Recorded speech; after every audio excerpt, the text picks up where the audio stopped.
संपूर्णं वैष्णवे नमो नमः। प्रणाम। हरे कृष्ण। ओम अज्ञानतिमिरन्धस्य ज्ञानाञ्जनशलाकया चक्षुरुन्मीलितं येन तस्मै श्रीगुरवे नमः। श्रीचैतन्यमनोभीष्टं स्थापितं येन भूतले स्वयं रूप कदम्यहं ददाति स्वपदान्तिकं। वन्देऽहं श्रीगुरो श्रीयुतपदकमलं श्रीगुरुन् वैष्णवांश्च श्रीरूपं साग्रजातं सहगण रघुनाथान्वितं त्वं सजीवं साद्वैतं सावधूतं परिजनसहितं कृष्ण चैतन्यदेवं श्रीराधा कृष्ण पादान सहगण ललिता श्री विशाखान्वितांश्च। नमो यं विष्णुपादाय कृष्ण पृष्ठाय भूतले श्रीमते भक्ति वेदांत स्वामिनीति नामिने। नमस्ते सारस्वते देवे गौरवाणी प्रचारिणे निर्विशेष शून्यवादी पाश्चात्य देशतारिणे। नमो महावदन्याय कृष्ण प्रेम प्रदायते कृष्णाय कृष्ण चैतन्य नाम्ने गौरतिषे नमः। जय श्री कृष्ण चैतन्य प्रभु नित्यानंद श्री अद्वैत गदाधर श्रीवासादि गौर भक्त वृंद। हरे कृष्ण कृष्ण कृष्ण हरे हरे, हरे राम राम राम हरे हरे। जय श्री प्रभुपाद की जय। तो আমরা আলোচনা করছিলাম শ্রীমদ্ ভাগবতমের প্রথম অধ্যায়, ফার্স্ট ক্যান্টো, প্রথম স্কন্ধের ষষ্ঠ অধ্যায়। তো এখানে আমরা যেটা নিয়ে আলোচনা করছি সেটা হচ্ছে নারদ মুনি তার নিজের উদাহরণ দিচ্ছেন এবং কি করে উনি ভক্তিভাবে এলেন সেটির বর্ণনা করছেন। কিছুটা পূর্ব আভাস দিয়ে নিলে আমাদের সুবিধা হয়।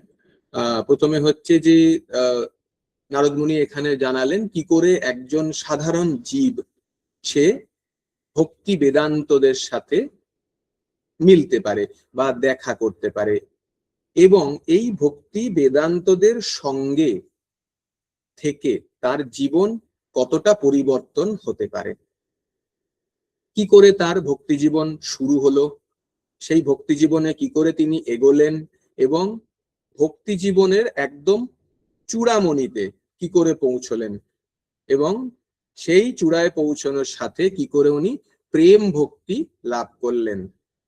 তথা সর্বপাদি বিনির্মুক্তম তৎপরত্বেন নির্মলম ঋষিকেন ঋষিকেশ সেবনম ভক্তিরুচ্যতে। তো এই পর্যায়ে নারদ মুনি কি করে পৌঁছলেন সেটা আমাদেরকে জানাচ্ছেন। এবং এখানে আমরা দেখতে পাই নারদ মুনি তার তিনটে জন্মের বিষয়ে বলেছেন। প্রথম জন্ম গন্ধর্ব, পরের জন্ম দাসীপুত্র, তারপরের জন্ম নারদ মুনি নিজে স্বয়ং আমাদেরকে বলছেন। এই গন্ধর্বর বিষয়টা সম্বন্ধে আমরা আলোচনা করেছিলাম কি? একটু যদি কেউ জানেন, গন্ধর্ব বিষয় সম্বন্ধে আলোচনা করেছিলাম না? হ্যাঁ, আমি যখন বললাম গন্ধর্ব তো কেউ তো উত্তর করলেন না যে গন্ধর্ব কোথায় থেকে এলো, তিনটে জন্ম কোথায়, আমরা দুটো জন্ম দেখলাম। যাই হোক, এটার জন্য সপ্তম অধ্যায়, জাস্ট নারদ মুনি এটা ষষ্ঠ অধ্যায় বলবেন। ষষ্ঠ অধ্যায়ে এই জিনিস নিয়ে আলোচনা করবেন। ষষ্ঠ অধ্যায় না, দেখতে হবে জাস্ট। আসল কথা এই পর্যায়ে নারদ মুনি এটাকে নিয়ে বলেননি, এটাকে পরে গিয়ে বলেছেন। ঠিক আছে, যখন প্রহ্লাদ মহারাজের ওইখানে জায়গাটা হবে সেখানে উনি পরিষ্কার বলেছেন যে গন্ধর্ব ছিল, সেই গন্ধর্বের এটা হচ্ছে সপ্তম অধ্যায়। সপ্তম অধ্যায় আমি দেখানোর চেষ্টা করছি।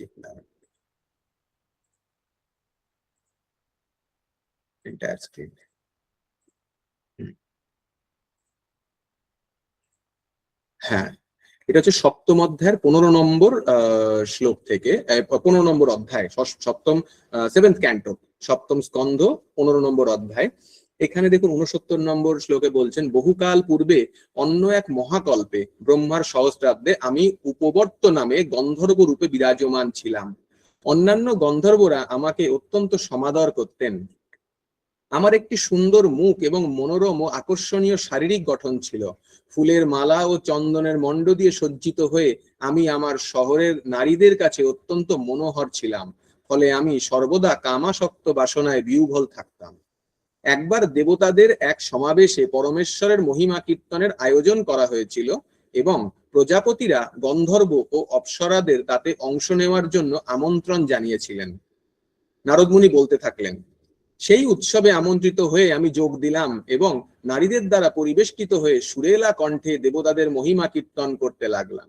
এর ফলে প্রজাপতিগণ অর্থাৎ বিশ্বজগতের কার্যভার প্রাপ্ত মহান দেবতারা আমাকে এই বলে সজোরে অভিশাপ দিলেন, যেহেতু তুমি অপরাধ করেছ তাই তুমি অবিলম্বে সৌন্দর্যহীন শূদ্রে পরিণত হও।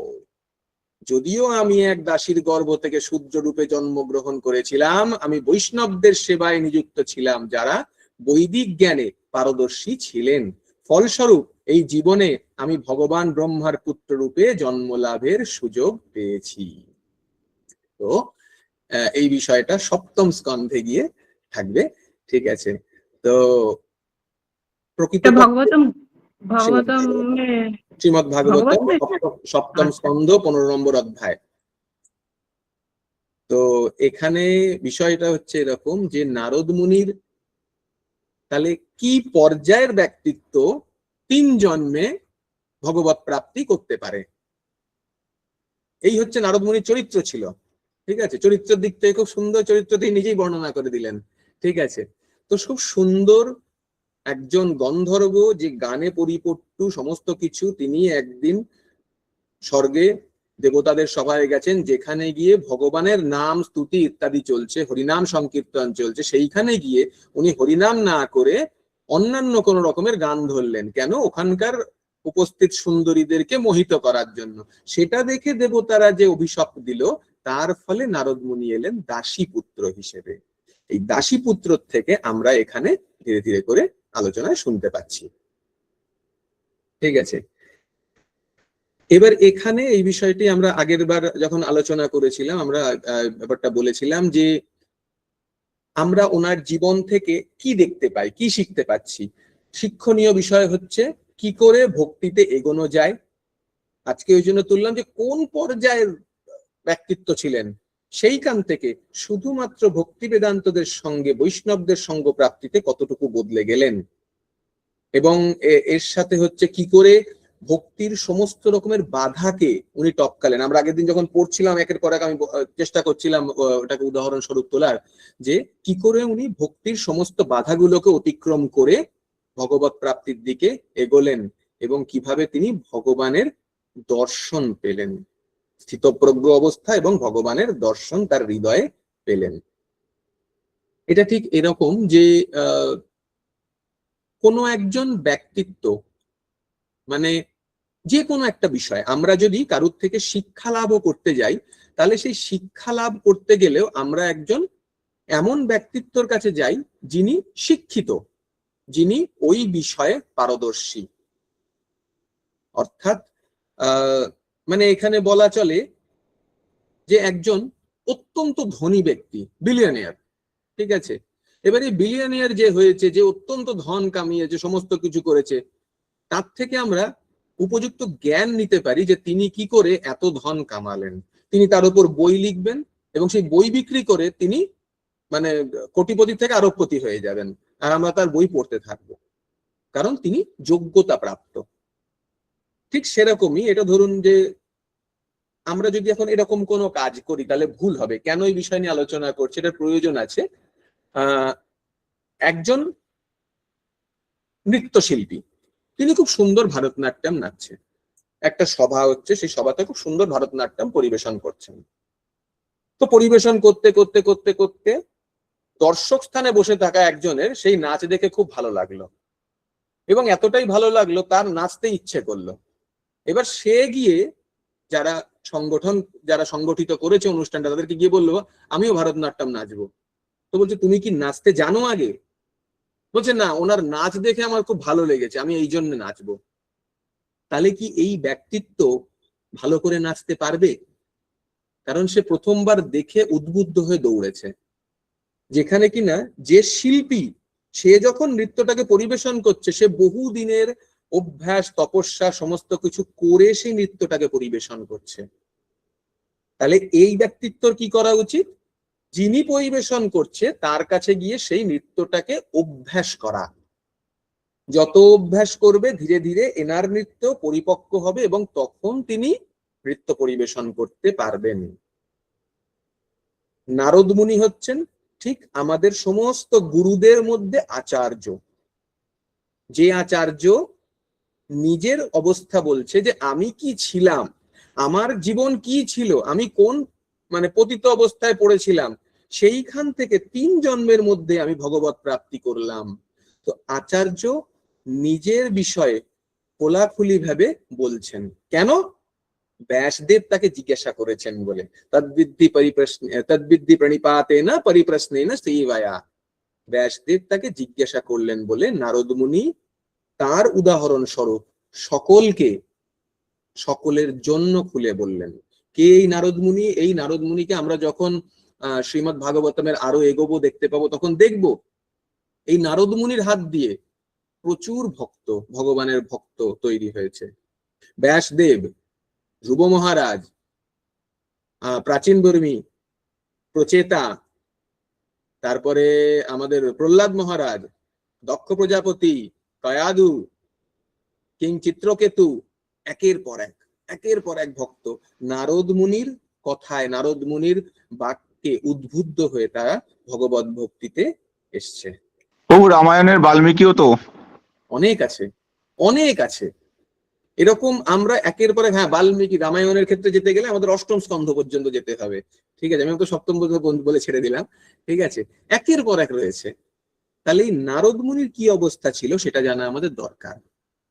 তাহলে সেটা জানলে আমরা তিনি যা যা করেছেন সেই আচার্যের পদানুসরণ আমরা করতে পারবো, ঠিক আছে? তো আজকে আমরা দেখি যে নারদ মুনি যে ভগবানের দর্শন পেলেন তার হৃদয়ে, তারপরে তার অবস্থা কি হলো। আমরা চেষ্টা করব একটু তাড়াতাড়ি এগোনো, ঠিক আছে? আর আমি জানি না সবাই এখনো এসেছেন কিনা। আগের দিন একটি প্রশ্ন আমাকে একজন মাতাজি করেছিলেন, আমি নাম ভুলে গেছি, ক্ষমা করবেন। ওটা হচ্ছে যে গুরুদেব পাপের ফল ভোগ করেন কিনা এই বিষয় সংক্রান্ত করেছিলেন। সেদিনকে আমি কিছুটা বলেছিলাম, কারণ আমার কাছে তখন হঠাৎ করে তো অত কিছু শাস্ত্রযুক্ত তর্ক ছিল না। তো আজকে সেই বিষয় নিয়ে আলোচনার শেষে আমি 5 মিনিট একটু বলবো, এবং তার সাথে শাস্ত্র কোথায় কি বলছে, পাপ কি এবং কি করে হয়, প্রভুপাদ কি বলে গেছেন, একটু আপনাদেরকে দেখিয়ে দেবো। তাহলে জায়গাটা একটু পরিষ্কার হবে, কারণ যেটা নিয়ে প্রশ্ন করেছিলেন ওটা দিয়ে রীতিমতো একটা ক্লাস। শারদিয়া মাতাজি প্রশ্ন করেছিল। ঠিক আছে, তো তিনি যদি থাকেন তিনি শুনতে পাবেন, ওই জন্য ক্লাসের শেষে আমি আলোচনা করে দেবো বিষয়টা। আমি চেষ্টা করছি দেখানো। আগে পড়লে কেউ হাত পড়তে চাইলে হাত তুলতে পারেন, আমি শেয়ার করছি। 19 নম্বর শ্লোক।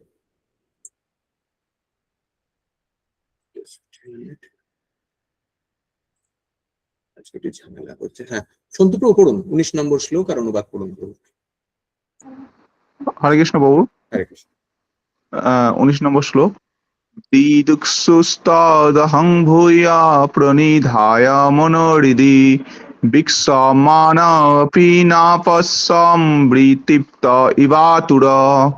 অনুবাদ: আমি ভগবানের সেই অপ্রাকৃত রূপ আবার দর্শন করতে চেয়েছিলাম, কিন্তু তাকে পুনরায় দর্শন করার আশায় একাগ্র চিত্রে হৃদয়াভ্যন্তরে দর্শন করার চেষ্টা করা সত্ত্বেও তাকে আমি আর দেখতে পাইনি, এবং এইভাবে আতৃপ্ত হয়ে আমি অত্যন্ত শোকাতুর হয়ে পড়েছিলাম।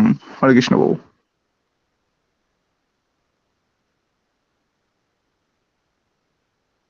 প্রভু মিউট আছেন আপনি। ধন্যবাদ মাতাজি, খেয়াল করিনি। হ্যাঁ, নারদ মুনি বলছেন আমি ভগবানের সেই অপ্রাকৃত রূপ আবার দর্শন করতে চেয়েছিলাম। তাহলে এই তৃষ্ণাটা কিরকম? অতৃপ্ত তৃষ্ণা। কারণ ভগবানের রূপ দর্শন করা মানে আমাদের হৃদয় বারবার লালসায়িত হবে এই রূপ দর্শনের জন্য। আমরা এই কথাগুলোকে এখন বললেও অনুভব করতে পারি না। কেন অনুভব করতে পারি না? আমাদের অবস্থা হচ্ছে এই তুষের মধ্যে যে আগুন লাগে, সে আগুনটা আস্তে আস্তে করে তুষের ভেতরে চলে যায় এবং ওপরে ছাই জমা হয়ে থাকে। দেখে মনে হয় যেন ওতে আগুন নেই, কিন্তু আগুন ভেতরে আছে। আমাদের ক্ষেত্রে প্রকৃত অবস্থায় যে কৃষ্ণ ভাবনামৃত, অর্থাৎ কৃষ্ণের প্রতি আমাদের যে প্রেম, যে ভালোবাসা, সেটা কিন্তু জোর করে বার করার প্রয়োজন নেই। এটা প্রত্যেকের হৃদয়ে শায়িত অবস্থায় রয়েছে, কিন্তু এর উপরে আমাদের এত মল জড়ো হয়ে গিয়েছে, এত নোংরা কালিমা জড়ো হয়ে গিয়েছে, সেটা পরিষ্কার করলে সেই কৃষ্ণের প্রতি ভালোবাসা বেরিয়ে আসবে।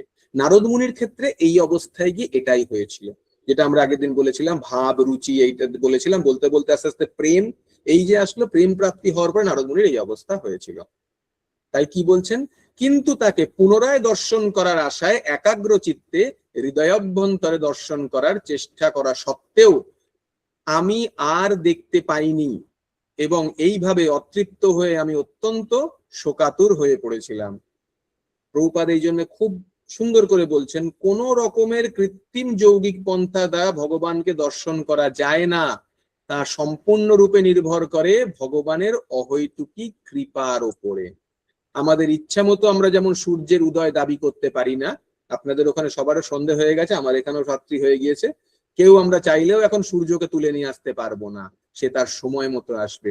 ঠিক এরকমই বলছেন, আমাদের ইচ্ছা মতো তা আমাদের সম্মুখেও ভগবানের উপস্থিতি দাবি করতে পারি না। সূর্য তার নিজের ইচ্ছা অনুসারে উদিত হন, তেমনি ভগবান তার অহৈতুকী কৃপার প্রভাবে যখন আমাদের দর্শন দিতে ইচ্ছা করেন তখনই তাকে দর্শন করা যায়। আমাদের কর্তব্য হচ্ছে সেই শুভ মুহূর্তের প্রতীক্ষা করে ভক্তি সহকারে তার সেবা করে যাওয়া।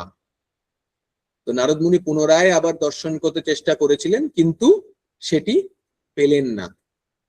তার জন্য কি বলছেন আবার, কিরকম এই যে দর্শনটা ভগবানের করেছিলেন সেটি কিরকম বর্ণনা করছেন, শুনুন 20 নম্বর শ্লোক। সবিতা মাতাজি পড়ুন 20 নম্বর শ্লোক আর অনুবাদ। হরে কৃষ্ণ প্রভু, একটু বড় করে নিন প্রভু।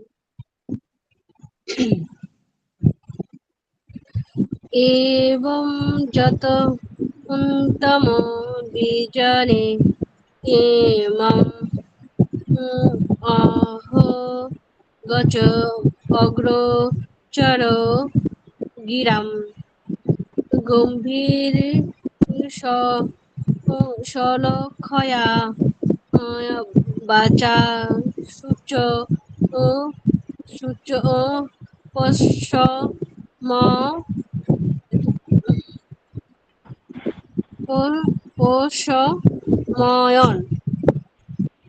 পোষমন ইব।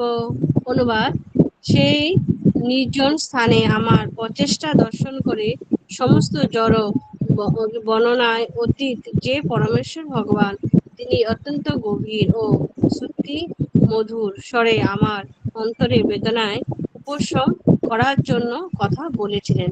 হরে কৃষ্ণ প্রভু, প্রণাম। হরে কৃষ্ণ প্রণাম।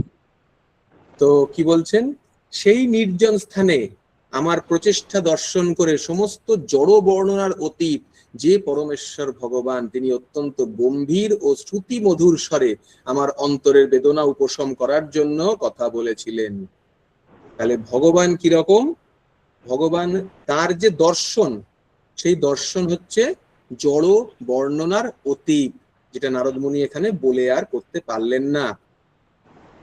তিনি কিরকম, তিনি অত্যন্ত, তার শব্দ অত্যন্ত গম্ভীর অথচ শ্রুতি মধুর, এবং তিনি আমাদের প্রতি কি স্পর্শকাতর। তাই জন্য আমার অন্তরের বেদনা উপশম করার জন্য কথা বলেছিলেন। আমাদের এই যত আমরা পারিপার্শ্বিক জড়জাগতিক সম্পর্কগুলোকে দেখি, এনারা কেউ আমাদের সাথে স্পর্শকাতর নন।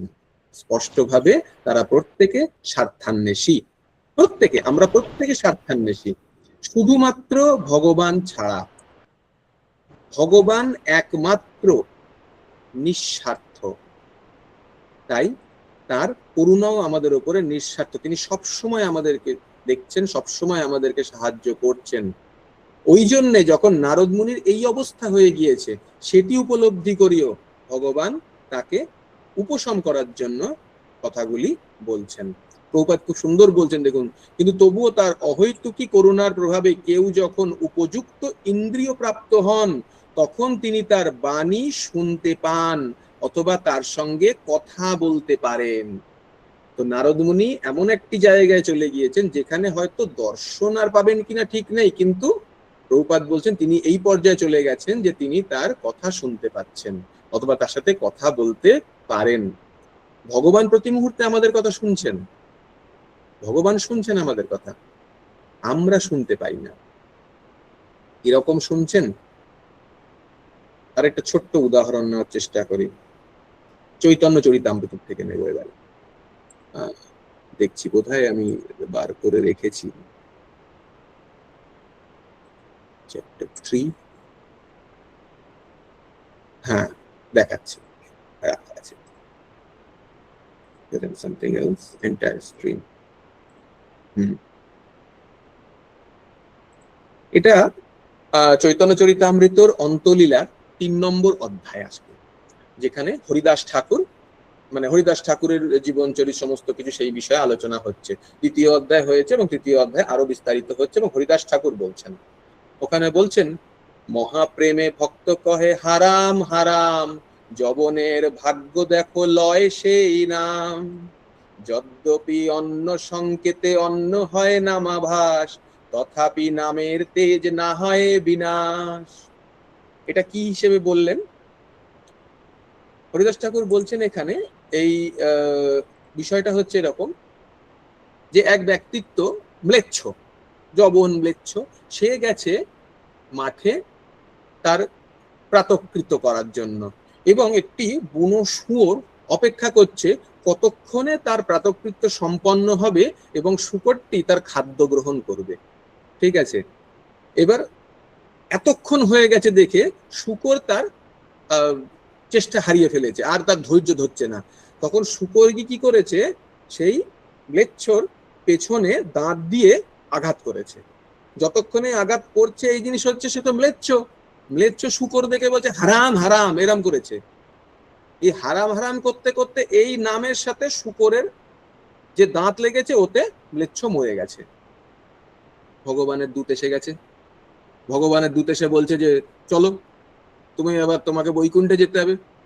বলছে আমি কেন বৈকুণ্ঠে যাব, তোমাদেরকে ডেকেছে। বলছে তুমি তো আমাদেরকে ডাকলে। সে কি করেছিল, হারাম হারাম বলতে গিয়ে রামের নাম উচ্চারণ করে ফেলেছে।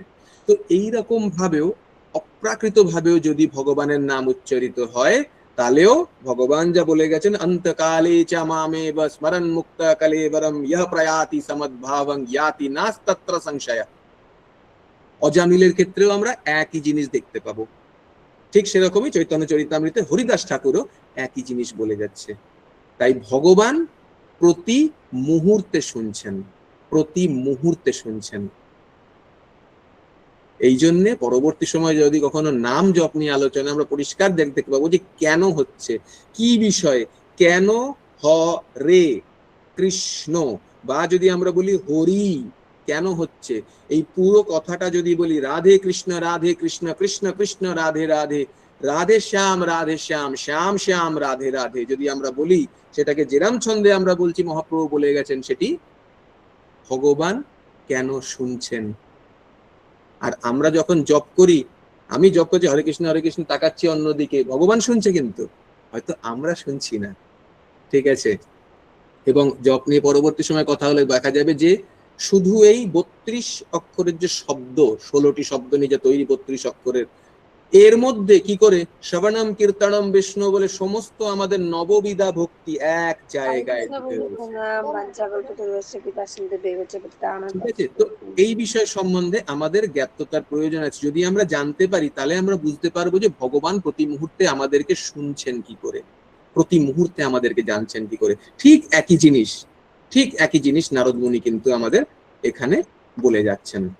নারদ মুনির মনের যে অবস্থা, উনি কিছু কিন্তু বলেননি নারদ মুনি, খেয়াল করুন, মনের অবস্থা ভগবান বুঝতে পারলেন। ভগবান কি বললেন বুঝে। বিলু মাতাজি পড়ুন শ্লোক 21 এবং অনুবাদ পড়ুন। শ্লোক নাম্বার 21। অন্ত অস্মিন জন্মনি ভবান মাম দুষ্টুমি ইহ অর্হতি অবিপক্ক কৃষ্যায়ানাম দুর্দশঃ অহম কুয়োগিনাম। অনুবাদ। ভগবান বললেন, হে নারদ, এই জীবনে তুমি আর আমাকে দর্শন করতে পারবে না। যাদের সেবা পূর্ণ হয়নি এবং যারা সব রকম জড়কলুষ থেকে সম্পূর্ণরূপে মুক্ত হতে পারেনি, তারা আমাকে কদাচিৎ দর্শন করতে পারে না। হরে কৃষ্ণ। তাহলে আমরা দর্শন করতে পারছি না, তাহলে আমরা যখন দর্শন করতে পারছি না তার কারণও এখানে বলা হয়ে গেল। নারদ মুনিকে বললেন, নারদ মুনি যে স্তরে পৌঁছে গেছেন সেই স্তরে পৌঁছানোর পরেও পরিষ্কার ভগবান বললেন, হে নারদ, এই জীবনে তুমি আর আমাকে দর্শন করতে পারবে না। যাদের সেবা পূর্ণ হয়নি এবং যারা সব রকমের জড়কলুষ থেকে সম্পূর্ণরূপে মুক্ত হতে পারেনি, তারা আমাকে কদাচিৎ দর্শন করতে পারে না। প্রভুপাদ খুব সুন্দর বলছেন যে পরমেশ্বর ভগবানকে পরম পবিত্র, পরম পুরুষ এবং পরম তত্ত্বরূপে বর্ণনা করা হয়েছে।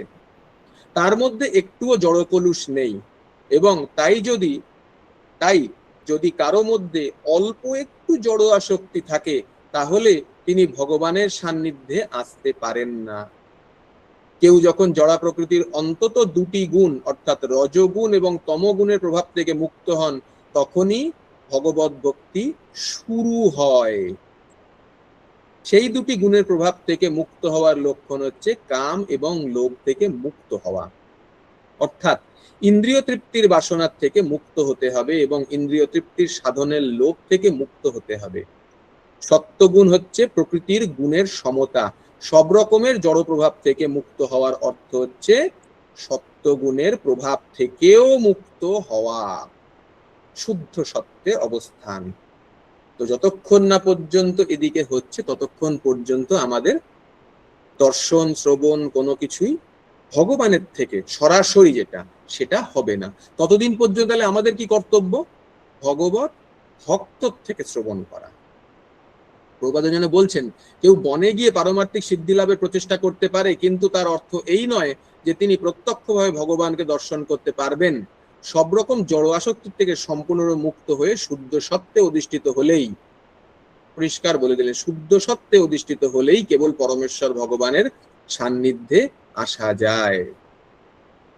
তো এখানে বিষয়টা হচ্ছে যে আমাদেরকে তাহলে এই পর্যায়ে আসতে গেলে কি করতে হবে? খুব স্বাভাবিক, যেটা নারদ মুনি করেছেন, ভাগবত অর্থাৎ ভক্তি, মানে যারা বলা চলে ভক্তি করতে করতে যেসব সাধকরা একটা উচ্চ মার্গ অর্জন করে নিয়েছেন, ভক্তি বেদান্ত যাদেরকে বলা হচ্ছে, পরমহংসের পথে এগোচ্ছেন যারা, তাদের সঙ্গ করে ভগবত কথা শ্রবণ করে ভগবানের নাম জপ তার দ্বারা হবে। এবং এরপরে এই যেটা দ্বিতীয় জন্ম হলো নারদ মুনির, এই দ্বিতীয় জন্মে কি প্রাপ্তি হবে ভগবান সেই জায়গাটা আরো স্পষ্ট করে বলে যাচ্ছেন। লতা মাতাজি পড়ুন 22 নম্বর শ্লোক আর অনুবাদ। হরে কৃষ্ণ, প্রভু প্রণাম। শ্লোক 22। সকৃতিয়া দর্শিতম রূপম এতৎ কাময়া তে অনঘ মত কাম শনক্কই সাধু সর্বান মুচ্যতি রিচ্ছায়ানা। অনুবাদ: হে নিষ্পাপ, তুমি কেবল একবার মাত্র আমার রূপ দর্শন করেছো এবং তা কেবল আমার প্রতি তোমার আসক্তি বৃদ্ধি করার জন্য। কেননা তুমি যতই আমাকে লাভ করার জন্য লালায়িত হবে, ততই তুমি সমস্ত জড় কামনা বাসনা থেকে মুক্ত হবে। হরে কৃষ্ণ প্রভু প্রণাম। এটা খুব স্বাভাবিক একটা ধারণা, মানে আমাদের মনের মধ্যে কিরকম হয় খেয়াল করবেন। আমাদের মন এরকম যে প্রথমে কোনো কিছু একটা বীজ, ছোট্ট একটুকুনি বীজ হিসেবে মনের মধ্যে আসে, যেটা হলে ভালো হতো। আস্তে আস্তে কি হয়, না এটা দরকার আছে, আমার প্রয়োজন, তখন বুদ্ধি কাজ করতে শুরু করে দেয়, এটা প্রয়োজন প্রয়োজন বলতে বলতে শেষ পর্যন্ত মনের মধ্যে ওটা গেঁথে যায়, না এটা আমার চাই। তারপরে তার পেছনে উঠে পড়ে আমরা লাগি, কি করে সেটা আমাকে প্রাপ্তি করতে হবে, তার জন্য যা করতে হবে আমরা তাই করব। ঠিক এরকমই ভগবান নারদ মুনিকে এই জিনিস দিয়ে দিলেন, কি? অমৃতের স্বাদ, ভগবানের দর্শনের স্বাদ।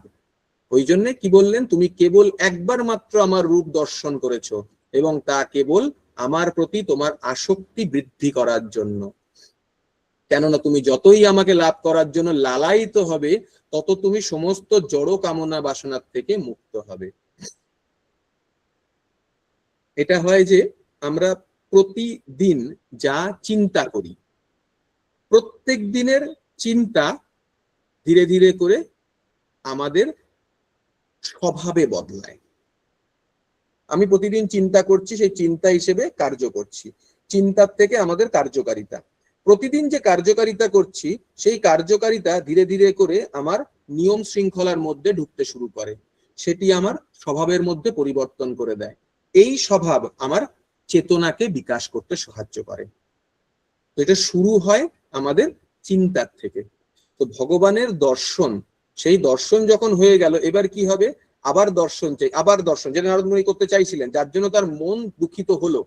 ভগবান বললেন, ওই যে দুঃখিত হলো, যা পেলে তার থেকে তোমার মধ্যে যতটুকু কলুষ রয়েছে সেটুকু সম্পূর্ণরূপে নির্মূল করার জন্য একবার দর্শন।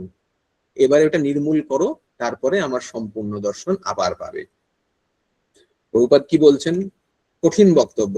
জীব কখনো বাসনারহিত হতে পারে না। আমরা কেউ চেষ্টা করলেও বাসনারহিত হতে পারবো না।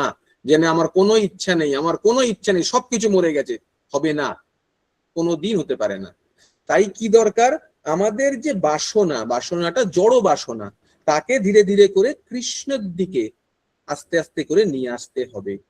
এবং কৃষ্ণের দিকে যে আশাটা, সেটা কিন্তু স্বতঃস্ফূর্ত এবং স্বাভাবিক, জোর করে ঘাড় ধরে আনতে হবে না। প্রভুপাদ বলছেন, জীব একটি প্রাণহীন পাথর নয়। কর্ম করা, চিন্তা করা, অনুভব করা, ইচ্ছা করা তার স্বাভাবিক বৃত্তি। কিন্তু সে যখন জড় বিষয়ে চিন্তা করে, অনুভব করে এবং ইচ্ছা করে, তখন সে জড় বন্ধনে আবদ্ধ হয়ে পড়ে। আমরা এই কারণে জড় বন্ধনে আবদ্ধ হয়ে পড়েছি, কারণ আমাদের প্রতিটি চিন্তা, প্রতিটি কর্ম, সমস্ত অনুভব সবই জড়ের সাথে জড়িত, আধ্যাত্মের সাথে জড়িত নয়। খেয়াল করুন, আজকে যারা আমরা এখানে এসেছি এবং একটা হরিকথা আলোচনার মধ্যে বসেছি, আমরা শ্রীমদ্ ভগবতকে পড়ছি এবং সেই জিনিসকে শুনছি প্রত্যেকে, আমরা কি চাইছি? আধ্যাত্মের একটা অবস্থানের মধ্যে থাকার জন্য। প্রভুপাদ বলতেন, যখন শ্রীমদ্ ভাগবতম আলোচনা হয় তখন সবাই আধ্যাত্ম জগতে চলে যায়। যেই শ্রীমদ্ ভাগবতম আলোচনা শেষ হয়, আবার আমরা জড় জগতে ফিরে আসি। কারণ আমরা যা আলোচনা করছি, যা শ্রবণ করছি, সেটি কি? সেটি কোনো কিছু জড় বস্তুর সাথে সম্পর্কিত নয়। সেটি হয় ভগবান অথবা ভগবানের ভক্তের বিষয়, ভগবানের লীলা কথা, নয়তো ভক্তদের বিষয়, তাদের ভগবত প্রাপ্তির কথা, সেই নিয়ে আমরা চিন্তা করছি। এই জন্য প্রভুপাদ বলছেন, কি বলছেন? পক্ষান্তরে সে যখন ভগবানের সেবার কথা চিন্তা করে, অনুভব করে এবং ইচ্ছে করে, তখন সে ধীরে ধীরে সব রকমের বন্ধন থেকে মুক্ত হয়। জীব যতই ভগবানের অপ্রাকৃত সেবায় যুক্ত হয়, ততই তার প্রতি আসক্তি বৃদ্ধি পায়। সেটি হচ্ছে ভগবত সেবার অপ্রাকৃত গুণ। যারা বেশ কিছুদিন ধরে এই মানে আধ্যাত্মিক পথে, কৃষ্ণ ভাবনামৃতের পথে আসার চেষ্টা করছেন, তারা খেয়াল করবেন একদম এই জিনিসই হচ্ছে। এটাই নিয়ম প্রকৃতির। আর কি বলছেন? সাধারণত জড়কর্মে বিরক্তি আসে, কিন্তু ভগবানের প্রেমময়ী সেবায় কোনো রকমের বিরক্তি নেই, অথবা তার অন্ত নেই। ভগবানের প্রেমময়ী সেবা অন্তহীন ভাবে বর্ধিত হতে পারে এবং তবুও তাতে বিরক্তি আসে না বা তার সমাপ্তি হয় না। ঐকান্তিক ভগবত সেবার মাধ্যমে ভগবানের অপ্রাকৃত উপস্থিতি অনুভব করা যায়। তাই ভগবানকে দর্শন করার অর্থ হচ্ছে ভগবানের সেবায় যুক্ত হওয়া, কেননা তার সেবায় এবং তিনি স্বয়ং অভিন্ন। ভগবান এবং ভগবানের নাম অভিন্ন। তার ঐকান্তিক ভক্তের কর্তব্য হচ্ছে নিষ্ঠা সহকারে ভগবানের সেবা করে যাওয়া। ভগবান তখন কিভাবে সেই সেবা সম্পাদন করতে হবে এবং কোথায় তা সম্পাদন করতে হবে তার নির্দেশ প্রদান করেন। নারদ মুনির কোনো জড় বাসনা ছিল না, কেবল ভগবানের প্রতি তার আসক্তি বৃদ্ধি করার জন্য ভগবান তাকে এইভাবে উপদেশ দিলেন। আমরা ভগবানের উপদেশ ভগবদ গীতা, ভাগবতম তথা ভক্তদের মাধ্যমে পাচ্ছি। আর নারদ মুনি এখানে একদম সরাসরি ভগবানের মুখ থেকে সেই আদেশ পাচ্ছেন। পরবর্তী আদেশ শুনি আমরা। শ্লোক 23 আর অনুবাদ শারদীয়া মাতাজি পড়ুন। হরে কৃষ্ণ প্রভু প্রণাম। হরে কৃষ্ণ শারদা মাতাজি। হরে কৃষ্ণ শারদা। হ্যাঁ প্রভু বলেন। 327 নম্বর পেজ, 327 পেজ। মাতাজি নিয়া প্রভু শোনা যাচ্ছে না আপনারটা, মাতাজি পাতার নম্বর বলে দিয়েছেন। হরে কৃষ্ণ মাতাজি। 327। আচ্ছা আচ্ছা ঠিক আছে মাতাজি। পড়ুন মাতাজি পড়ুন। শ্লোক নাম্বার 23। সৎসেবায়া অধীর্ঘায়া ওপি জাতাময়ী দৃঢ়মতি হিত্বা অদত্যা অবদ্যাম ইমমর লোকম গন্থা মজ্জনতাম ওষি। অনুবাদ: অল্পকালের জন্য যদি ভগবত ভক্ত সাধু সেবা করা হয় তাহলে আমার প্রতি সুদৃঢ় মতি উৎপন্ন হয়। তার ফলে সে দুঃখদায়ক এই জড়জগৎ ত্যাগ করার পর আমার অপ্রাকৃত ধামে আমার পার্শ্বদত্ত লাভ করেন। হরে কৃষ্ণ প্রভু প্রণাম। কি বলছেন এখানে?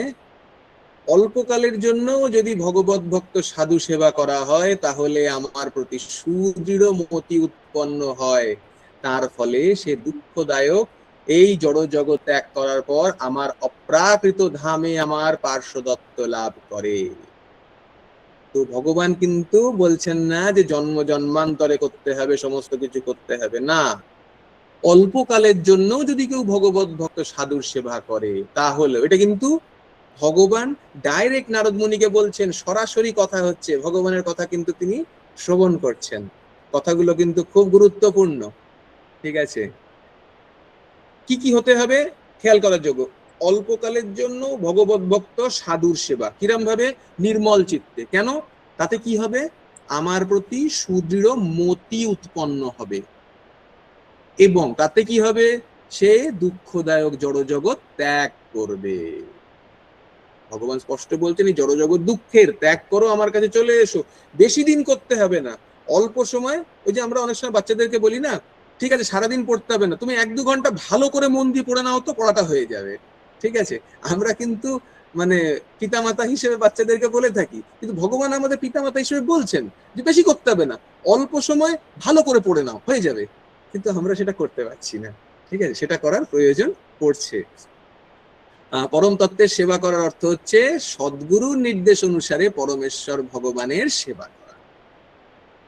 একদম সহজ প্রভুপাদ করে দিলেন।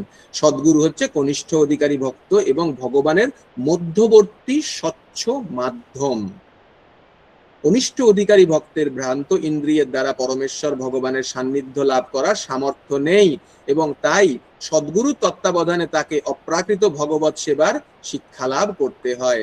এই শিক্ষার প্রভাবে স্বল্পকালের জন্য হলেও কনিষ্ঠ অধিকারী ভক্ত এই ধরনের অপ্রাকৃত সেবায় মতি সম্পন্ন হন, যা তাকে চরম জড়জগতের বন্ধন থেকে মুক্ত করে এবং চিন্ময় জগতে উন্নীত হয়ে ভগবানের নিত্য পার্শ্বদত্ত লাভ করতে সাহায্য করে। নারদ মুনি নিত্য পার্শ্বদ হয়েছেন। তাহলে এবার দেখা যাক যে ভগবানের নিত্য পার্শ্বদত্ত যারা পান তাদের কি হয়, ভগবান সেটাও বলছেন। মৌমিতা ঘোষ মাতাজি পড়ুন 24 নম্বর শ্লোক আর অনুবাদ। হরে কৃষ্ণ প্রভু প্রণাম। শ্লোক নাম্বার 24। মতিময়ী নিবন্দা ইয়ম না বিপদ্যৈত কহির্চিত পূজা সর্গ নিরাধে অপি স্মৃতি চ মত অনুগ্রহাৎ। অনুবাদ: আমার সেবায় নিবদ্ধ বুদ্ধি কখনোই প্রতিহত হতে পারে না। সৃষ্টির সময় এমনকি প্রলয়ের সময়েও আমার কৃপায় তোমার স্মৃতি অপ্রতিহত থাকবে। হরে কৃষ্ণ। একদম কি বললেন পরিষ্কার, আমার সেবায় নিবদ্ধ বুদ্ধি কখনোই প্রতিহত হতে পারে না। সৃষ্টির সময় এমনকি প্রলয়ের সময়ও আমার কৃপায় তোমার স্মৃতি অপ্রতিহত থাকবে। এই জন্যে যারা যে পর্যায় পর্যন্ত ভগবত ভক্তি করেন সেই ভগবত ভক্তি তাদের সেই স্থানে থেকে যায়। এটা ভগবান তো শুধু নারদ মুনির জন্য বলছেন তা নয়, নারদ মুনির ক্ষেত্রে তো থাকবেই অবশ্যই, কারণ নারদ মুনি তখন সেটা মনে রাখতে পারবেন, যে জন্য উনি ওনার 3 জন্মের কথা বলতে পারছেন। কিন্তু আমাদের প্রত্যেকের ক্ষেত্রেই যে ভগবত ভক্তি সেটা কিন্তু কখনো নষ্ট হয় না। যা এই জন্মে করবেন, যতদূর পর্যন্ত যাবেন সেটা ওই পর্যন্তই থেকে যাবে, পরের বার আবার সেখান থেকে শুরু। প্রভুপাদ কি বলছেন? পরমেশ্বর ভগবানের প্রতি ভক্তিযুক্ত সেবা কখনোই বিফল হয় না। পরমেশ্বর ভগবান যেহেতু নিত্য, তাই মতি বা বুদ্ধি যখন তার সেবায় যুক্ত হয় অথবা কোনো কিছু যখন তার উদ্দেশ্য সাধিত হয় তখন তাও নিত্যত্ব প্রাপ্ত হয়। ভগবদ গীতাতে বলা হয়েছে পরমেশ্বর ভগবানের প্রতি প্রেমময়ী সেবা জন্ম জন্মান্তরে সঞ্চিত হতে থাকে এবং ভক্ত যখন পূর্ণতা প্রাপ্ত হন তখন তার জন্ম জন্মান্তরে সমস্ত সেবা স্মরণ করে ভগবান তাকে তার চিন্ময় ধামে তার পার্শ্বদত্ত করেন। ভগবানের প্রতি সম্পাদিত সেবা কখনোই বিনষ্ট হয় না, পক্ষান্তরে পূর্ণতা প্রাপ্তি পর্যন্ত তা ক্রমান্বয়ে বর্ধিত হতে থাকে। তো এই জন্য আগের দিন যখন আমরা আলোচনা করছিলাম বলেছিলাম যে চেষ্টা করলে আপনারা যারা যোগদান করেছেন বা যারা যোগদান করেননি এই আলোচনাতে বা বাইরে আছেন, তারা ভগবানকে ছেড়ে দিতে পারেন। ভগবান কিন্তু আর ছাড়বেন না, ভগবান কিন্তু ছাড়েন না। আমরা ছাড়তে পারি, আমরা চেষ্টা করতে পারি যে না অনেক হয়েছে, এবার আমি চলে যাব, আমি আর করব না, আমি এইদিকে নেই আর, সেটা আমরা করতে পারি হয়তো। ভগবান কিন্তু আর ছাড়বেন না। তিনি যাকে ধরেন একদম শক্ত করে ধরে রাখেন, চান বা না চান, আজ না হয় কাল করতে তো হবে। সেক্ষেত্রে বারবার বারবার না করে যখন আমরা করছি সেটাকে যদি ভালো করে আমরা করি তাহলে অনেক বেশি ভালো হবে। যেরকম ভগবান এখানে পরিষ্কার বলছেন, এবারে তুমি আর দেখতে পাবে না। শুনতে পাচ্ছে, কিন্তু শুনতে পাচ্ছে, ভগবানের সাথে কথা বলতে পারে, সবকিছু হচ্ছে, কিন্তু দেখতে পাবে না। এরাম এরাম এরাম এরাম করো, এর পরের বার নিত্য পার্শ্বদত্তের মধ্যে চলে আসবে। পরিষ্কার বলছেন নিত্য পার্শ্বদের মধ্যে চলে আসবে, গ্যারান্টি দিয়ে বলে যাচ্ছেন। আর কি চাই আমাদের? এখানে একই জিনিস আমাদের গুরু তথা শাস্ত্র বলে যাচ্ছেন, আমাদেরকে সেটি শুনে করতে হবে। নারদ মুনির মতো ওই দ্বিতীয় জন্ম তো আসতে হবে কিছু না হলেও। আর কি বলছেন ভগবান? 25 নম্বর শ্লোক, খুব সুন্দর আলোচনা হচ্ছেন। ভগবান বলছেন, শোভা মাতাজি পড়ুন 25 নম্বর শ্লোক আর অনুবাদটা। শোভা মাতাজি শোনা যাচ্ছে? হরে কৃষ্ণ। হ্যাঁ মাতাজি পড়ুন। শ্লোক 25। এতাবতুক্তামুপুরামেত ভূতাম নপুলিঙ্গম আলিঙ্গম ঈশ্বরমহং চ তস্मै মহতাম মহিষয়ে শেষা অবনায়ম বিবতে অনুকম্পিত। তারপরে সেই রকম ঈশ্বর যিনি শব্দের দ্বারা প্রকাশিত এবং চক্ষুর দ্বারা অদৃশ্য কিন্তু পরম অদ্ভুত, তার বাণী শেষ করলেন। গভীর কৃতজ্ঞতা অনুভব করে আমি নত মস্তকে তাকে আমার প্রণতি নিবেদন করেছিলাম। হরে কৃষ্ণ কৃষ্ণ কৃষ্ণ হরে হরে, হরে রাম রাম রাম। দেখুন ভগবানের বৈশিষ্ট্য কত সুন্দর করে নারদ মুনি বললেন। সেই পরম ঈশ্বর যিনি শব্দের দ্বারা প্রকাশিত এবং চক্ষুর দ্বারা অদৃশ্য। তো শব্দের দ্বারা প্রকাশিত মানে আমরা প্রকৃতপক্ষে ভগবানকে শব্দের দ্বারাই চিনি। ঠিক বোঝা না গেলে আর একটু বলা যেতে পারে, আমরা কি ভগবানের ভক্ত? না, কেউ কিন্তু কৃষ্ণ ভক্ত নই। আমরা কৃষ্ণের নামের ভক্ত। আমরা হয়তো চোখ দিয়ে দেখার চেষ্টা করি, কিন্তু যেহেতু আমাদের চোখ নেই আমরা দেখতে পাই না ভগবানকে। ভগবানকে আমরা কার দ্বারা উপলব্ধি করি? কর্ণের দ্বারা। হরে কৃষ্ণ কৃষ্ণ কৃষ্ণ হরে হরে, হরে রাম রাম রাম হরে হরে। আমরা ভগবানকে শ্রবণের দ্বারা উপলব্ধি করি। তাহলে নারদ মুনি কি বললেন? যিনি শব্দের দ্বারা প্রকাশিত। মহাপ্রভু বলে গেছেন এই নামোচ্চারণ, নাম এবং ভগবানের মধ্যে কোনো পার্থক্য নেই, একই জিনিস নারদ মুনি কিন্তু বললেন। এবং আরো কি বললেন খেয়াল করুন, চক্ষুর দ্বারা অদৃশ্য, আমরা চোখে দেখতে পাই না ভগবানকে, আমরা অন্ধ, কিন্তু আমরা কানে শুনতে পাই, তার নাম শুনতে পাই, এবং আমরা এটুকু বিশ্বাস করি তার নাম এবং তার মধ্যে কোনো বিভেদ নেই। তাহলে যে ভগবানের বিষয়ে নারদ মুনি বলছেন আর যে ভগবানের বিষয়ে আমরা প্রতিদিন হরিনাম সংকীর্তন করি, তার মধ্যে কোনো বিভেদ কিন্তু নেই। শুধু অবস্থা, মানে আমাদের সাধনাগত যে অবস্থা, তার একটু ফারাক রয়েছে নারদ মুনির এই জন্ম এবং আমাদের মধ্যে, বাকি কিন্তু সব এক। খেয়াল করুন, এই জন্যে ভাগবতমের প্রতিটি শ্লোক, প্রতিটি কথা অত্যন্ত গুরুত্বপূর্ণ। কিন্তু তিনি কি, তা সত্ত্বেও তিনি পরম অদ্ভুত, এই হচ্ছে তার বৈশিষ্ট্য। তিনি তার বাণী শেষ করলেন, গভীর কৃতজ্ঞতা অনুভব করে আমি নতমস্তকে তাকে আমার প্রণতি নিবেদন করলাম। প্রভুপাদ খুব সুন্দর বললেন এই জন্যে যে পরমেশ্বর ভগবানকে দেখা যায়নি, কেবল তার বাণী শোনা গিয়েছিল, তার মধ্যে কোনো পার্থক্য নেই। পরমেশ্বর ভগবান তার নিঃশ্বাসের মাধ্যমে বেদ সৃষ্টি করেছিলেন, বেদের অপ্রাকৃত শব্দের মাধ্যমে তাকে দর্শন করা যায় এবং উপলব্ধি করা যায়। তেমনি ভগবদ গীতা হচ্ছে পরমেশ্বর ভগবানের শব্দরূপ প্রকাশ, এবং তাই তার থেকে তা অভিন্ন, অর্থাৎ নিরন্তর অপ্রাকৃত শব্দ তরঙ্গ সমন্বিত ভগবানের নাম কীর্তন করার ফলে তাকে দর্শন করা যায় এবং শ্রবণ করা যায়। ওই জন্য বলা হয় সাধু চেনা যায় চোখ দিয়ে নয়, কান দিয়ে, কারণ ভগবত চেনার একটাই উপায়, শ্রবণ। ওই জন্যে প্রহ্লাদ মহারাজ যখন শুরু করেছেন, শ্রবণম কীর্তনম বিষ্ণু স্মরণং পাদ সেবনং, আমরা পরবর্তী সময় কখনো সুযোগ পেলে আলোচনা করব কেন শ্রবণম কীর্তনম স্মরণম পরপর পরপর কেন এলো। এদিক ওদিকও তো হতে পারতো, স্মরণম কীর্তনম শ্রবণম তো হতে পারতো না, তা নয়, কিন্তু এই প্রতিটা কথার মধ্যে আছে কারণ কেন। আর এই প্রতিটা কথা আলোচিত হয় কিসের দ্বারা? হরে কৃষ্ণ কৃষ্ণ কৃষ্ণ হরে হরে, হরে রাম রাম রাম হরে হরে। এই মহামন্ত্র আর এই শব্দ, এই দুটো এত অদ্ভুত এবং এত তার চমৎকার বর্ণন, সুন্দর লাগবে আলোচনা করতে। ঠিক আছে, তার একটা ছোট অংশ এখানে এক এক করে উঠছে। ঠিক আছে, এবং এরপরে কি করলেন নারদ মুনি? এই অবস্থান প্রাপ্তির পরে, কারণ উনি বুঝে গেলেন এবারে আর আমার দর্শন হবে না, কিন্তু ভগবানের যে দিব্য নাম, যা ভক্তি বেদান্তরা নারদ মুনিকে দিয়েছিলেন, যার দ্বারা তিনি আজকে মানে এই অবস্থায় তার সাধনার এই স্তরে উঠতে পেরেছেন যে ভগবানের বাণী শ্রবণ করতে পারছেন, সেটা তাকে চালিয়ে যেতে হবে। কিরম ভাবে সেটা নারদ মুনি বলছেন। আমি দেখছি এটা ছোট করলে পুরোটা আসবে কোথায়, হ্যাঁ ছোট করতে হবে একটু। নিহার প্রভু পড়তে পারবেন?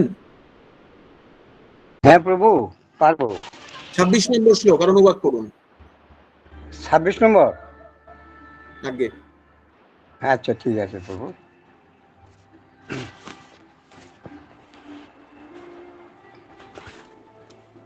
26 নম্বর শ্লোক। নাম নানহ অনন্তস্য হত তপ পঠন গুহনি ভদ্রাণি কীটানি চ স্মরণ গাং পর্যটন ষষ্ঠ মনঃ গত পুষ্প কালং প্রতিক্ষণ বিমদহ বিমৎসর। হরে কৃষ্ণ প্রভু। অনুবাদ অনুবাদ পড়ছে প্রভু, 1 মিনিট, ওই যে উঠাইতে হবে তো। অনুবাদ। এইভাবে সব রকম সামাজিক লৌকিকতা উপেক্ষা করে আমি ভগবানের দিব্য নাম এবং মহিমা নিরন্তর কীর্তন করতে শুরু করি। ভগবানের অপ্রকৃত লীলা এইভাবে কীর্তন এবং স্মরণ অত্যন্ত মঙ্গলজনক।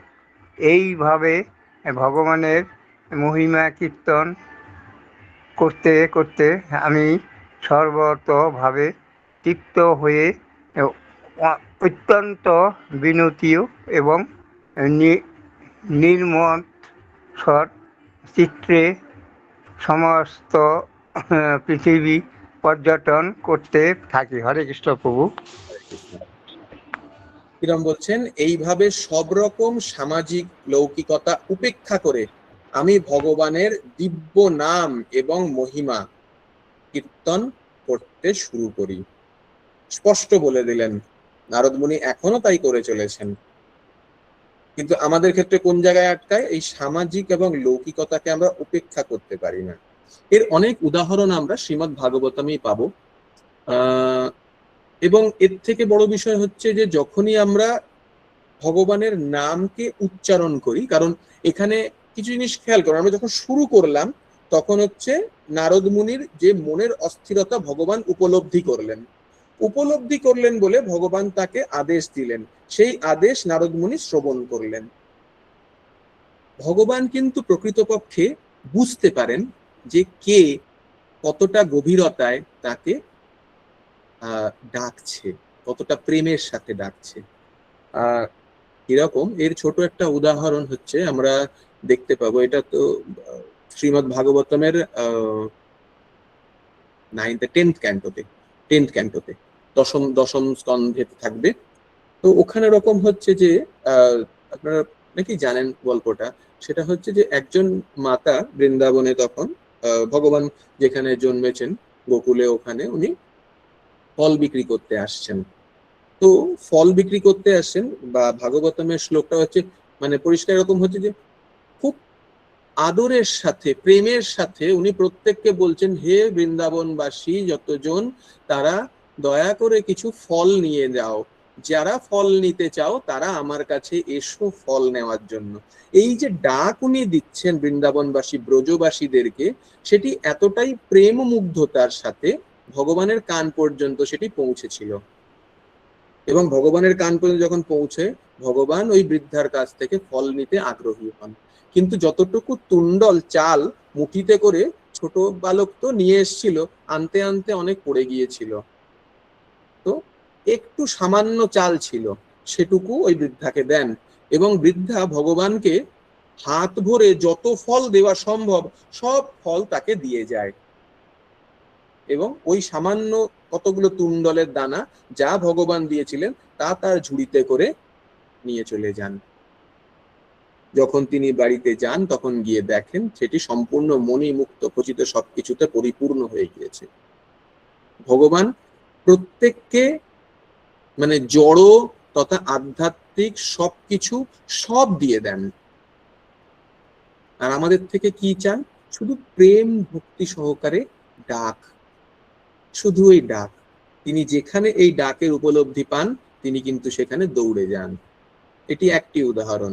আরেকটি উদাহরণ 10th ক্যান্টো, রুক্মিণী দেবীর পরিষ্কার ওখানে থাকবে যে শ্লোকগুলি এরকম রয়েছে যে তিনি ভগবানকে কখনো দেখেননি, কিন্তু তার কথা শুনে, তার বিষয় শুনে তিনি ভগবান সম্বন্ধে তার এতটা প্রেম জাগরিত হয় যে তিনি ভগবানকেই তার পতি হিসেবে গ্রহণ করবেন, এই বলে ব্রাহ্মণের হাত দিয়ে পত্র লিখে রুক্মিণী দেবী পাঠান।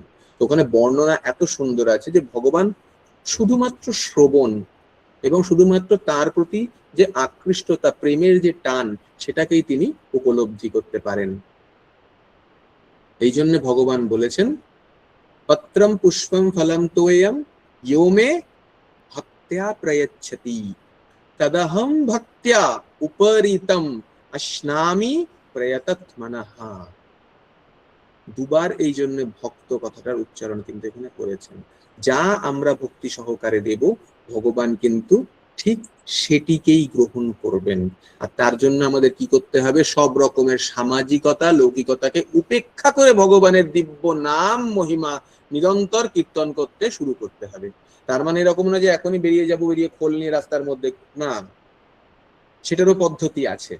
সেটার পদ্ধতি কি? সততং কীর্তয়ন্তু মাং যতন্তশ্চ দৃঢ়ব্রতঃ নমস্যন্তশ্চ মাং ভক্তা নিত্যযুক্ত উপাসতে। প্রতি মুহূর্তে কীর্তন করা কি হরে কৃষ্ণ কৃষ্ণ কৃষ্ণ হরে হরে রাম রাম রাম হরে হরে করা যেতে পারে এইরকম ভাবে। নারদ মুনি ঠিক এটাই শুরু করলেন। এইভাবে ভগবানের মহিমা কীর্তন করতে করতে আমি সর্বতভাবে তৃপ্ত হয়ে অত্যন্ত বিনীত এবং নির্মৎসর চিত্তে সমস্ত পৃথিবী পর্যটন করতে থাকি। ঠিক আছে, প্রভুপাদ এখানে বলছেন যে নারদ মুনি এই পরিষ্কার নারদ মুনি যে ধরনের ভক্ত, কি বলছেন, এই ধরনের ভক্তদের কোনো জাগতিক লাভের কোনো বাসনা থাকে না, তাদের কেবল একটি বাসনার দ্বারা অনুপ্রাণিত হয়, ভগবানের কাছে ফিরে যাওয়া। যথাসময় তাদের জড়দেহটি ত্যাগ করে ভগবানের কাছে ফিরে যান। ভগবানের কাছে ফিরে যাওয়াই হচ্ছে তাদের জীবনের চরম উদ্দেশ্য। তাই তারা কারোর প্রতি কখনো ঈর্ষাপরায়ণ হন না এবং ভগবানের কাছে ফিরে যাওয়ার যোগ্যতা অর্জন করেছেন বলে তারা কোনো রকমের গর্ব অনুভব করেন না। তাদের একমাত্র কাজ হচ্ছে ভগবানের নাম, মহিমা এবং লীলা কীর্তন করা ও স্মরণ করা। তা তারা ব্যক্তিগতভাবে করেন এবং কোনো রকমের জাগতিক লাভের আশা না নিয়ে অন্যের মঙ্গল সাধনার করার জন্য সেই বাণী বিতরণ করতে থাকেন। তো এই করতে করতে নারদ মুনির কি অবস্থানে চলে গেছিলেন আমাদেরকে বলবেন 27 নম্বর শ্লোকে। 27 নম্বর শ্লোক বর্ণালী সাহা মাতাজি পড়ুন। হরে কৃষ্ণ প্রভু প্রণাম। আগে প্রণাম। এবং কৃষ্ণ মতে ব্রহ্মণ আসক্তস্য অমলাত্মনো কালো প্রাদুরভিত কালে তড়িৎ সৌদামণি যথা। হে ব্রাহ্মণ ব্যাসদেব, আমি যখন শ্রীকৃষ্ণের চিন্তায় সম্পূর্ণরূপে মগ্ন হয়েছিলাম তখন আমার আর কোনো আসক্তি ছিল না। সব রকমের জড় কলুষ থেকে সম্পূর্ণরূপে মুক্ত হয়ে আমার মৃত্যু হয়েছিল, ঠিক যেভাবে তড়িৎ এবং আলোক যুগপৎ ভাবে দেখা দেয়। হরে কৃষ্ণ প্রভু প্রণাম। কিরকম ভাবে হয়? যখন বিদ্যুৎ চমকায়, তো বিদ্যুতের সঙ্গে কি দুটো জিনিস দেখা যায়, একটা হচ্ছে বিদ্যুৎ চমকাচ্ছে এবং তার সাথে আলো, এই দুটো জিনিস একসাথে দেখা যায়। তো তিনি কিরকম ভাবে কৃষ্ণ চিন্তায় মানে আলিঙ্গন হয়ে গিয়েছিলেন, করে ফেলেছিলেন। পরিষ্কার বলছেন, আমি যখন কৃষ্ণের চিন্তায় সম্পূর্ণরূপে মগ্ন হয়েছিলাম তখন আমার আর কোনো আসক্তি ছিল না। সব রকমের জড়কলুষ থেকে সম্পূর্ণরূপে মুক্ত হয়ে আমার মৃত্যু হয়েছিল, ঠিক যেরকম তড়িৎ এবং আলোক যুগপৎ ভাবে দেখা যায়। বিষয়টা কিরকম প্রভুপাদ বলছেন, খুব সুন্দর, খেয়াল করুন। শ্রীকৃষ্ণের চিন্তায় সর্বতভাবে মগ্ন হওয়ার অর্থ হচ্ছে সব রকমের জড়কলুষ, জড় আকাঙ্ক্ষা থেকে মুক্ত হওয়া। অত্যন্ত ঐশ্বর্যশালী মানুষের যেমন ছোটখাটো জিনিসের প্রতি আকাঙ্ক্ষা থাকে না, তেমনি ভগবান শ্রীকৃষ্ণের ভক্ত যারা ভগবত ধামে ফিরে গিয়ে সচ্চিদানন্দ জীবন লাভ অবশ্যম্ভাবী, তারা স্বভাবতই অনিত্য, অলিক এবং অর্থহীন জড় বিষয়ের প্রতি আর কোনো আসক্তি থাকে না। সেটি হচ্ছে পারমার্থিক চেতনায় উন্নত ভক্তের লক্ষণ। তারপর শুদ্ধ ভক্ত যখন সর্বতভাবে প্রস্তুত হন তখন হঠাৎ দেহের পরিবর্তন ঘটে, যাকে বলা হয় মৃত্যু। বিদ্যুতের সঙ্গে সঙ্গে যেমন আলোকের প্রকাশ হয়, ঠিক তেমনি শুদ্ধ ভক্তের জড় দেহত্যাগ এবং চিন্ময় দেহ লাভ ভগবানের ইচ্ছার প্রভাবে একই সঙ্গে হয়ে থাকে। মৃত্যুর পূর্বেও শুদ্ধ ভক্তের কোনো রকমের জড় আসক্তি থাকে না। আগুনের সংস্পর্শে লোহাও যেমন গরম হয়ে আগুনের গুণ প্রাপ্ত হয়, ঠিক তেমনি শুদ্ধ ভক্তের জাগতিক শরীরও চিন্ময় প্রাপ্ত হয়। বিষয়টা এরকম যে আমরা যদি মনে করি যে আমাদের এই মাম্পি মাতাজি সাউন্ডটা মিউট করে দিন মাতাজি। মাম্পি মাতাজি আপনার সাউন্ডটা মিউট করে দিন। করে দিয়েছি মাতাজি। তো এখানে বিষয়টা এরকম, জায়গাটা একটুখানি হয়তো জটিল বলে মনে হতে পারে। আমাদের এই জড় শরীর আছে বলে আমরা আমাদেরকে জড় বলে মনে করছি, কিন্তু এই জড় শরীরে যদি আসক্তি সম্পূর্ণরূপে নিঃশেষিত হয়, জড় আসক্তি, এবং ভগবত আসক্তি সম্পূর্ণরূপে সাধিত হয়, সেই সাধকের যে দেহ তাকে বলা হচ্ছে সিদ্ধ দেহ। এই সিদ্ধ দেহ প্রকৃতপক্ষে চিন্ময়ত্ব প্রাপ্ত হয়। এই সিদ্ধ দেহই কিন্তু চিন্ময়ত্ব প্রাপ্ত হয়। তার মানে এই শরীর হয়তো হাড় মাংস এগুলো দিয়ে তৈরি করা শরীর হয়তো আছে, কিন্তু এই শরীর তৈরি থাকলেও আমাদের এতে কোনো রকমের আর মত্ততা থাকবে না। এর উদাহরণ আমরা পাবো প্রহ্লাদ মহারাজের ক্ষেত্রে। কিছু কিছু জায়গায় যখন আলোচিত হবে স্পষ্ট এর উল্লেখ পাওয়া যাবে যে প্রহ্লাদ মহারাজের তার শরীরের সাথে কোনো আর প্রয়োজন ছিল না, সে শরীর থাকুক বা না থাকুক, তিনি ভগবত প্রাপ্তি করে ফেলেছেন, ফলে তার জড় শরীরের সাথে কোনো উদ্দেশ্য নেই। ঠিক আছে, আমরা আরো এগোলে ষষ্ঠ অধ্যায়তেই রয়েছে, ষষ্ঠ অধ্যায়তে আরো 2-3টে উদাহরণের এরকম রয়েছে যেখানে মানে ইন্দ্রদেব এবং দেবতাগণ সবাই যাবেন, গিয়ে তার বজ্রের জন্য ভগবানের ভক্তের হাড় চাইবেন, যে ভেতরের যে আমাদের পাঁজরের হাড়, সেই হাড় চাইবেন। সেই হাড় যখন চাইবেন, সেই হাড় জীবিত অবস্থায় তার মধ্যে থেকে এক এক করে দেবতারা খুলে নেবে, কিন্তু তার শরীরের আর কোনো উপলব্ধি নেই, তিনি সম্পূর্ণ ভগবত ভক্তে মগ্ন হয়ে রয়েছেন। এই হয় অবস্থা। সেই জন্য পরিষ্কার বলছেন তড়িৎ এবং আলোক যুগপৎ ভাবে দেখা যায়, চিন্ময়ত্ব অথচ এই জড় শরীর প্রাপ্তি তার মধ্যে নারদ মুনির সাথে একইভাবে সেই জিনিস সংগঠিত হয়েছিল। এবং সেটা কি, নারদ মুনি নিজের থেকে বলে গেলেন এটি সম্ভব। ঠিক আছে, আমরা আর একটি শ্লোকই নেওয়ার চেষ্টা করবো, অনেক বেজে গিয়েছে। রত্না সরকার মাতাজি 28 নম্বর শ্লোক আর অনুবাদটা করুন। হরে কৃষ্ণ প্রভু, প্রণাম। 28 নম্বর শ্লোক। প্রয়ুজ্যমানে মোহিতাম শুদ্ধাম ভগবতীম তনুম আরবধ কর্মানির্বাণ নিয়পতৎ পাঞ্চভৌতিকঃ। অনুবাদ: পরমেশ্বর ভগবানের সঙ্গ করার উপযুক্ত একটি চিন্ময় শরীর লাভ করে আমি পঞ্চভৌতিক দেহটি ত্যাগ করি এবং তার ফলে আমার সমস্ত কর্মফল নিবৃত্ত হয়। হরে কৃষ্ণ প্রভু। হরে কৃষ্ণ। একদম ধীরে ধীরে করে নারদ মুনি তার সাধনার দ্বারা এমন একটি স্তরে উঠে গিয়েছিলেন যে তার আর এই জড় শরীরের প্রয়োজন ছিল না, তার আর কোনো কিছুই আসক্তি ছিল না। ফলে কি হয়, তিনি তখন এই চিন্ময় শরীর লাভ করার জন্য এই পঞ্চভৌতিক দেহটি ত্যাগ করেন, তার ফলে আমার সমস্ত কর্মফল নিবৃত্ত হয়। প্রভুপাদ বলছেন পরমেশ্বর ভগবানের কাছ থেকে নারদ মুনি প্রতিশ্রুতি পেয়েছিলেন যে তার সঙ্গে সঙ্গ করার উপযুক্ত শরীর তিনি পাবেন, এবং সেই প্রতিশ্রুতি অনুসারে নারদ মুনি তার জাগতিক দেহটি ত্যাগ করা মাত্রই তার চিন্ময় শরীর প্রাপ্ত হয়েছিলেন। এই চিন্ময় শরীর সব রকমের জড় প্রভাব থেকে মুক্ত এবং তার 3টি প্রধান চিন্ময় গুণের দ্বারা ভূষিত, যথা নিত্যত্ব, জড় গুণের প্রভাব থেকে মুক্ত এবং সকাম কর্মের ফল থেকে মুক্ত।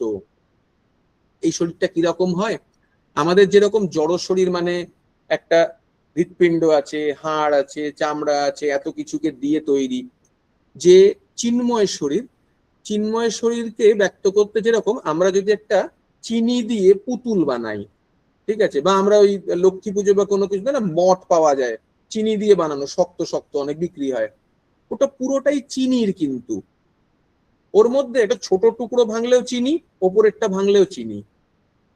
তো ওই চিন্ময় শরীর যে আকারই ধারণ করুক, হয়তো এরকমই আকার থাকবে, কিন্তু তার প্রতিটা অঙ্গই, প্রতিটা অংশ এইরকম নিত্য। এরকম নয় যে পট করে ভাঙলাম একটা হাড় ভেঙে গেল, এখানে খোঁচা মারলাম হৃদয় ফুটো হয়ে গেল, তা কিন্তু নয়। ওর প্রতিটি অংশ, প্রতিটি কণা কিন্তু ওই রকমই চিনির পুতুলের মতো, প্রতি একটি কণার থেকে বার করলে সে চিনির স্বাদই পাওয়া যাবে। তো সেই শরীরটি কিরকম, ওই জন্য প্রভুপাদ বলছেন পুরো শরীরে নিত্য, জড়গুণের প্রভাব থেকে মুক্ত, কারণ জড় অংশই নেই তার মধ্যে আর কোনো কিছু, তাই জড়গুণের প্রভাব থেকে মুক্ত। আর যেহেতু তার জড় প্রভাব থেকে মুক্ত, সকাম কর্মের কোনো ফল তাকে আর গ্রস্ত করতে পারে না। আরো বলছেন প্রভুপাদ এই জন্যে এই যে এখানে পরিষ্কার বলছেন কিরকম, খুব সুন্দর প্রভুপাদের উদাহরণ অপূর্ব। এটি অনেকটা লোহার উপরে চিন্তামণির স্পর্শের প্রভাবের মতো।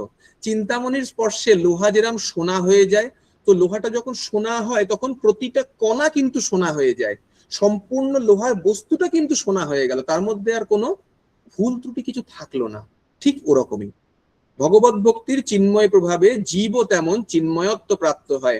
তাই দেহত্যাগ মানে হচ্ছে শুদ্ধ ভক্তের উপর জড়া প্রকৃতির 3টি গুণের প্রভাব স্তব্ধ হওয়া। এই সম্পর্কে শাস্ত্রে বহু নিদর্শন রয়েছে। ধ্রুব মহারাজ, প্রহ্লাদ মহারাজ আদি বহু ভক্ত তাদের সেই শরীরেই পরমেশ্বর ভগবানকে দেখতে সমর্থ হয়েছিলেন। তার অর্থ হচ্ছে যে তখনই সেই ভক্তদের দেহ থেকে চিন্ময়ত্ব প্রাপ্ত হয়েছিল। যে কথাটা একটু আগে বললাম, এই জড় শরীর থাকা সত্ত্বেও চিন্ময়ত্ব প্রাপ্তি করা সম্ভব। ভাগবত আমাদেরকে সেটাই বলছে, সেটাও সম্ভবপর হয়। সেটি হচ্ছে প্রামাণিক শাস্ত্রের মাধ্যমে তত্ত্বদ্রষ্টা গোস্বামীদের সিদ্ধান্ত। ব্রহ্মসংহিতায় বলা হয়েছে যে ইন্দ্রিয় গোপ থেকে শুরু করে দেবরাজ ইন্দ্র পর্যন্ত সমস্ত জীব কর্মের বন্ধনে আবদ্ধ এবং তাদের কর্ম অনুসারে তারা সুখ ভোগ অথবা দুঃখ ভোগ করে। ভক্তরাই কেবল পরমেশ্বর ভগবানের অহৈতুকী কৃপার প্রভাবে সেই প্রতিক্রিয়া থেকে মুক্ত। তো শুদ্ধ ভক্ত যারা, তারা এই সমস্ত প্রতিক্রিয়া থেকে মুক্ত হয়ে ধীরে ধীরে করে দেবতা তথা সমস্ত রকমের দেব দেবী সবকিছুর থেকে উপরে, সমস্ত বলা চলে যত রকমের পার্শ্বদ যা আছে সবার উপরে, কারণ তারা ভগবানের ভগবত ভক্তির দ্বারা মহিমান্বিত হন এবং তারা নিত্য যে বলা চলে ভগবানের যে চিন্ময়ত্ব সেটি প্রাপ্ত হতে শুরু করে দেন। কেন? ভগবানের স্পর্শের প্রভাবে। ঠিক আছে, তো আজকে আমরা এই পর্যন্তই সমাপ্ত করছি। জয় শ্রীমদ্ ভাগবতম কি জয়, জয় শিল প্রভুপাদ কি জয়, নিতাই গৌর প্রেমানন্দে।